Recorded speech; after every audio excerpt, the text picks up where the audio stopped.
Voice റഷീദിന്റെ പ്രവാസികളുടെ പെട്ടി എന്ന കഥാസംഹാരത്തിൽ നിന്നും ഒരു കഥ നിങ്ങൾക്കായി ഞാൻ സമർപ്പിക്കുന്നു.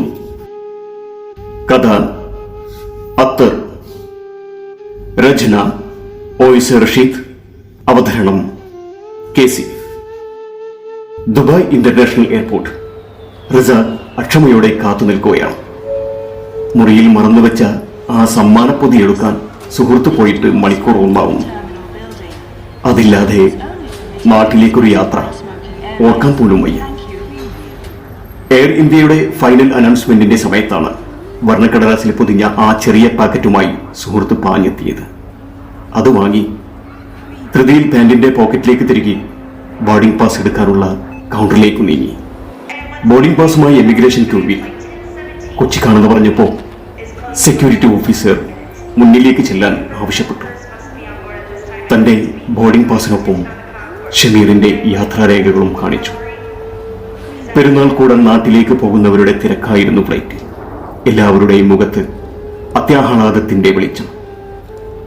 തൊട്ടടുത്ത സീറ്റിൽ സ്ഥാനം പിടിച്ച അജീഷ് എന്ന് സ്വയം പരിചയപ്പെടുത്തിയ യുവാവ് മൊബൈൽ ഫോൺ എടുത്ത് സെൽഫിക്ക് പോസ്റ്റ് ചെയ്തു. മനഃപൂർവ്വം സെൽഫിയിൽ തന്നെയും ഉൾപ്പെടുത്തി ഫേസ്ബുക്കിൽ അയാൾ സ്റ്റാറ്റസ് അപ്ഡേറ്റ് ചെയ്യാൻ തുടങ്ങി. Going to celebrate Eid in God's own country. സ്റ്റാറ്റസിന് കിട്ടിയ ആദ്യ ലൈക്ക് അജീഷ് എന്നെ കാണിച്ചു. ഈ ഫോട്ടോ FB ഡിലീറ്റ് ചെയ്യണം. ഇതിൽ ഞാൻ വേണ്ട. പരിചയപ്പെട്ടിട്ട് അധിക സമയമായില്ലെങ്കിലും അധികാരത്തോടെ തന്നെ ആ ഫോൺ ഞാൻ പിടിച്ചു വാങ്ങി. അജീഷ് അവിശ്വസനീയതയോടെ എന്നെ നോക്കി. കാരണമുണ്ട്. ഈ ഫ്ലൈറ്റിൽ എന്റെ സുഹൃത്ത് ഷമീർ കൂടെയുണ്ട്. ഇതവന്റെ അവസാന യാത്രയാണ്. പെരുന്നാൾ കൂടാൻ കാത്തു നിൽക്കുന്ന അവന്റെ അരുമ മക്കൾക്ക് കാണിക്കാൻ ഒരു മയ്യത്തായാണ് ഞാൻ നാട്ടിലേക്ക് പോകുന്നത്. അല്ലാതെ ആഘോഷിക്കാനല്ല. അജീഷ് എന്റെ കയ്യിൽ നിന്നും ഫോൺ വാങ്ങി ആ സ്റ്റാറ്റസ് ഡിലീറ്റ് ചെയ്തു. ഈ ഫ്ലൈറ്റിൽ ഒരുപാട് സ്വപ്നങ്ങളുടെ പെട്ടികളുമായാണ് നിങ്ങൾ ഓരോരുത്തരുടെയും യാത്ര. അതിന്റെ കൂടെ മറ്റൊരു പെട്ടിയിൽ അവനും യാത്രയാവുന്നു. അവന് കെട്ടാൻ പറ്റാതെ പോയ പെട്ടിയിൽ. അജീഷിനോട് അത്രയും പറഞ്ഞപ്പോൾ മനസ്സ് വിങ്ങിപ്പൊട്ടി. എന്താണ് സംഭവിച്ചത്? അജീഷ് ചോദിച്ചു. അവൻ ജീവനൊടുക്കിയതാ. ഒരു കഷ്ണം കയറി കിട്ടുന്നു. ഷമീർ ഞങ്ങൾ കൂട്ടുകാർക്കിടയിൽ പ്രധാനിയായിരുന്നു. എല്ലാവരുടെയും ദുഃഖങ്ങൾ ചോദിച്ചറിഞ്ഞ് അവരുടെ വിഷമതകൾക്ക് പരിഹാരം നിർദ്ദേശിച്ച് തമാശകൾ മെനഞ്ഞ് എല്ലാവരെയും ചിരിപ്പിക്കാൻ അവൻ അസാമാന്യ കഴിവായിരുന്നു. ഞങ്ങളൊക്കെ പൊട്ടിച്ചിരിക്കുമ്പോഴും അവൻ്റെ ഉള്ളിൽ ഒരു അഗ്നികോണം പുകയുന്നുണ്ടായിരുന്നെന്ന് മനസ്സിലാക്കാൻ മാത്രം ഞങ്ങൾക്കായില്ല. സോനാപൂരിലെ എംബാമിംഗ് സെന്ററിൽ അവൻ്റെ മയ്യത്ത് ഞാൻ കാണുമ്പോൾ അവൻ്റെ സുന്ദരമായ മുഖത്തിന് ഒരു കോട്ടവും സംഭവിച്ചിട്ടില്ല. അവൻ്റെ ഇഷ്ടപ്പെട്ട സ്റ്റൈലിൽ താടി വെട്ടി ഒതുക്കിയിട്ടുണ്ട്. കയർ കുരുങ്ങി ഒടുങ്ങുമ്പോൾ പോലും അലറി വിളിച്ചിട്ടില്ല എന്നത് ആ മുഖത്ത് നിന്നും വ്യക്തമാകാം. തീരുമാനിച്ചുറപ്പിച്ച മരണം. ആ നിശ്ചയദാർഢ്യത്തിനു മുന്നിൽ 10ഉം 5ഉം വയസ്സായ ആ 2 മക്കളുടെ ഓമനത്വമുള്ള മുഖങ്ങൾ പോലും ഷമീർ അവഗണിച്ചു. കഴിഞ്ഞ ദിവസം ഒരു സുഹൃത്തിന്റെ കഥ ഷമീർ പറഞ്ഞിരുന്നു. ബിസിനസ്സിനേറ്റ പരാജയം തീർക്കാൻ ക്രെഡിറ്റ് കാർഡുകളിൽ നിന്ന് ക്വിക്ക് ക്യാഷ് എടുത്ത് നഷ്ടങ്ങൾ നികത്താൻ ശ്രമിക്കുന്ന ഒരു യുവാവിനെ കുറിച്ച്. കടങ്ങളേറിയ ദിനങ്ങൾ ഭാര്യയെയും മക്കളെയും സ്നേഹിക്കാൻ പോലും മറന്നുപോയ ആ യുവാവ് അനുഭവിക്കുന്ന മാനസിക സംഘർഷങ്ങളെപ്പറ്റി. തന്നിൽ നിന്ന് അകന്നു പോകുന്ന ഭർത്താവിൻ്റെ എല്ലാ ബന്ധങ്ങളെയും പ്രവർത്തനങ്ങളെയും സംശയദൃഷ്ടിയോടെ നോക്കിക്കാണുന്ന അയാളുടെ ഭാര്യയെക്കുറിച്ച്. ജീവനോളം ഞാൻ സ്നേഹിക്കുന്ന മക്കളെ യുവാവിൽ നിന്ന് അകറ്റാൻ ശ്രമിക്കുന്ന ഭാര്യയുടെ ചെയ്തികളെക്കുറിച്ച്. മരുമകളുടെ വാക്കുകൾ വിശ്വസിച്ച് ജന്മം തന്ന മാതാപിതാക്കളിൽ നിന്ന് അയാൾക്ക് കേൾക്കേണ്ടി വരുന്ന ശാസനകളെക്കുറിച്ച്. നമുക്ക് ആ യുവാവിനെ ഒന്ന് കാണാം. നമുക്ക് ഏതെങ്കിലും വിധത്തിൽ അവനെ സഹായിക്കാൻ ആയെങ്കിലോ.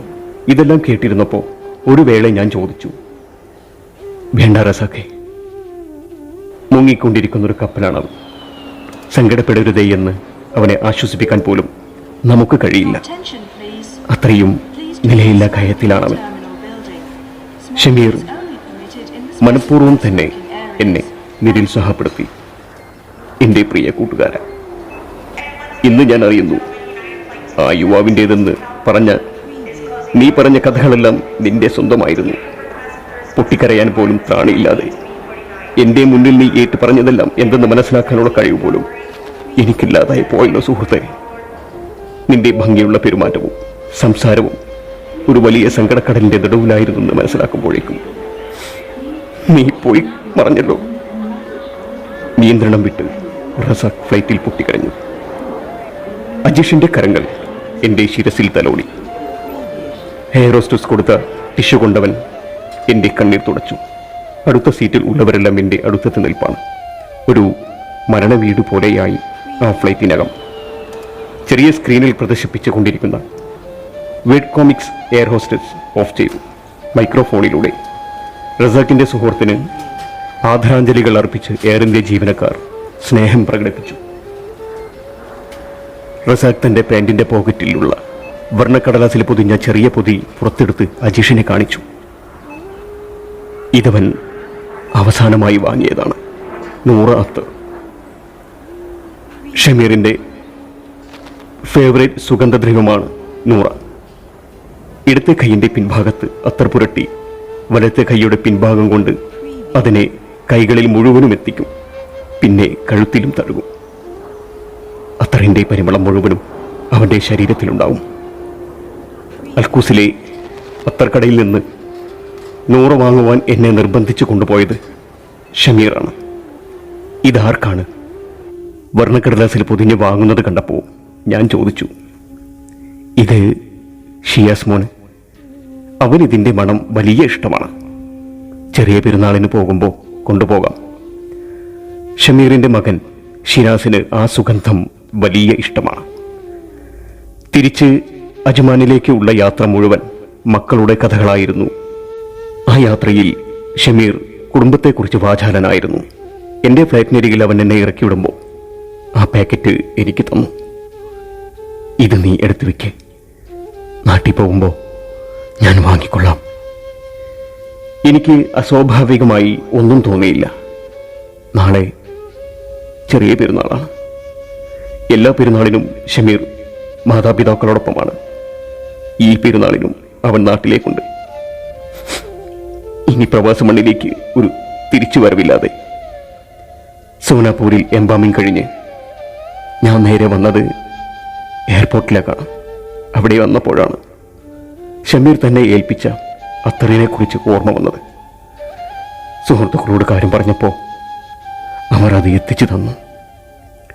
ഇങ്ങനെ ഒരു യാത്രയും ഷമീർ മുൻകൂട്ടി കണ്ടിരിക്കാം. അതാണ് ഷിയാസിനുള്ള അത്തർ എന്നെ ഏൽപ്പിച്ചത്. അത്തർ മുറുകെ പിടിച്ച് കണ്ണുകൾ ഇറുകെ അടച്ച് ഇനിയും കരയാതിരിക്കാൻ പാടുപെട്ട് റസാഖ് സീറ്റിലേക്ക് ചാഞ്ഞിരുന്നു. 2 ദിവസത്തോളമായി ഉറക്കമില്ലാത്തതിനാൽ പെട്ടെന്ന് ഉറങ്ങിപ്പോയി. കൊച്ചിയിൽ എത്തിയപ്പോഴാണ് അജീഷ് വിളിച്ചുണർത്തിയത്. സുരക്ഷാ പരിശോധനകൾക്കൊടുവിൽ മയ്യത്ത് ആംബുലൻസിലേക്ക് കയറ്റി. മോൻ ആ കാറിലേക്ക് കയറിക്കും, ഞാൻ ആംബുലൻസിൽ വന്നോളാം.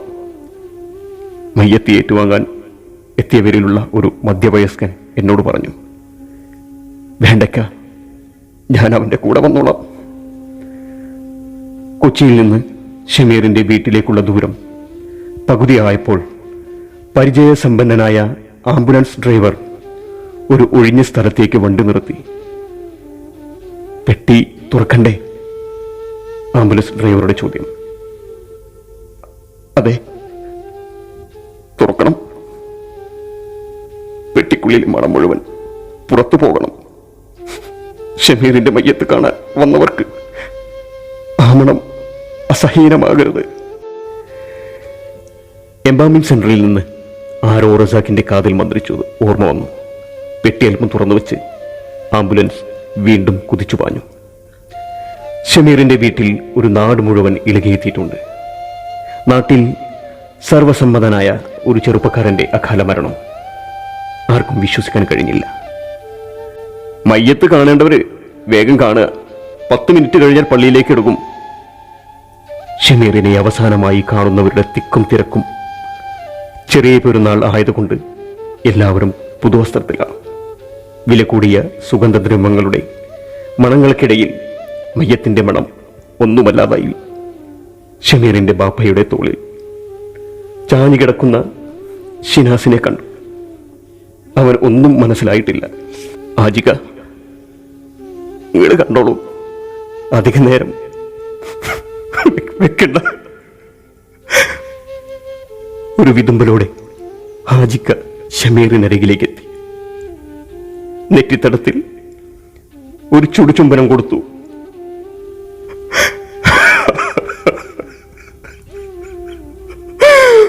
ബാപ്പാനെ ഒന്ന് കണ്ടോ മോനെ? ബാപ്പാനെ ഒന്ന് കാണാൻ നീ കണ്ണു.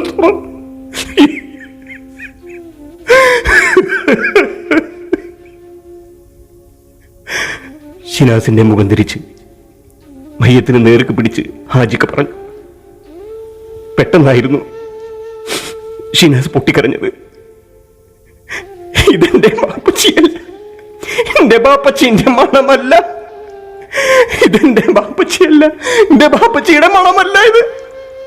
ഹാജിക്കാന്റെ പുറത്ത് അടിച്ചുകൊണ്ട് ഷിനാസിന്റെ കരച്ചിൽ റസാക്കിന്റെ മനസ്സിലൊരു വെള്ളിയുടി വെട്ടി. റബ്ബേ, ഇതിനായിരുന്നു അവൻ എത്ര വാങ്ങി കൊടുത്തയച്ചു. റസാഖ് ഷിനാസിനെ വാരിയെടുത്തു. പതുക്കെ വീടിന് പുറത്തേക്ക് നടന്നു. ബാപ്പച്ചിയുടെ സുഹൃത്തിന്റെ മാറിൽ പറ്റിച്ചേർന്നവൻ കിടന്നു. പോക്കറ്റിൽ നിന്ന് വർണ്ണക്കടലാസ് പൊതി പുറത്തെടുത്തു. അവന് പ്രിയപ്പെട്ട അത്തർ. അത്തറിന്റെ മൂടി തുറന്ന് അവന്റെ മൂക്കിന് താഴെ വെച്ചു. ഹായ്, നല്ല മണം. ആ കുഞ്ഞു അധരങ്ങൾ മന്ത്രിച്ചു. അത്തർ കുപ്പി അവൻ വാങ്ങി. പുറത്ത് ആളുകൾ ദിക്റുകൾ ചൊല്ലാൻ തുടങ്ങി. മയ്യത്ത് പള്ളിയിലേക്ക് എടുക്കുകയാണ്. റസാഖ് ഷിനാസിന് അരികിൽ നിന്ന് മാറിയില്ല. അവൻ കുഞ്ഞിളം കൈകളുടെ പുറംഭാഗത്ത് അത്തർ പുരട്ടി. അവന്റെ കഴുത്തിലും മുഖത്തും ഷമീറിനെ പോലെ തന്നെ കൈകളാൽ തലോടുന്നു. ആളുകൾ മയ്യത്തുമായി പള്ളിയിലേക്ക് നീങ്ങുമ്പോൾ ഷിനാസ് മോൻ അവന്റെ വലത് കൈ എന്റെ മൂക്കിലേക്ക് വെച്ചു. എന്നിട്ട് പറഞ്ഞു, എന്റെ ബാപ്പച്ചിയുടെ മണം. പ്രിയ സുഹൃത്തെ, ഈ കരുതൽ താൽക്കാലികമല്ലേ? നാളെ കുഞ്ഞുമോന്റെ ചോദ്യത്തിന് ഞാൻ എന്തു മറുപടി പറയും? കഥ അത്തർ ഇവിടെ അവസാനിക്കുന്നു.